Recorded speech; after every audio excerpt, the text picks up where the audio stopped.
Manchester United hero Gary Neville has spoken on the potential sale of his former club. Manchester United legend Gary Neville wants the Glazers to have no part of the club once new investment comes in. The former right-back has demanded a clean exit for the Americans and a completely new ownership group taking over at Old Trafford. The Glazer family released a statement in November stating they would welcome new investment for the club. That could be in the form of a partial sale or a full-scale takeover. But Neville is adamant it must be the latter. United fans have repeatedly protested against the Glazers in recent years. The club being part of the formation of the European Super League over 18 months ago was the final nail in the coffin for many supporters. Neville himself has often spoken out against the Glazers' ownership and questioned their lack of presence in the. Neville says manager Erik ten Hag must ignore all the talk over a potential sale and focus on on-field matters.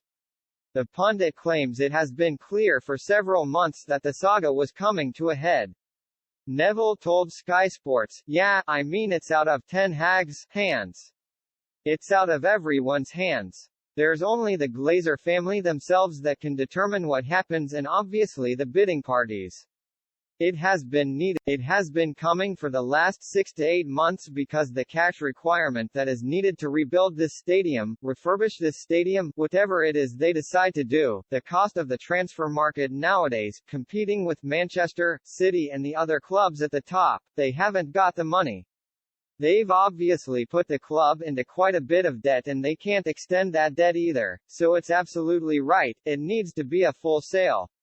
I think it will be because I'm not quite sure any new party putting in that sort of money is going to leave the Glazer family." Neville was pressed as to why he is so keen for a full sale. He says new investors would start off on the wrong foot with supporters if they are in cahoots with the Glazers. He added, "Any party coming into this club that has the Glazers as a partner is going to be deemed, sort of if you like, in bed with them, and that's not going to go down well with the fans. So I think they're not going to stake their own reputation. I can't see anybody being that silly and that naive to come in and lead them. They do need a clean exit and I think it will be a clean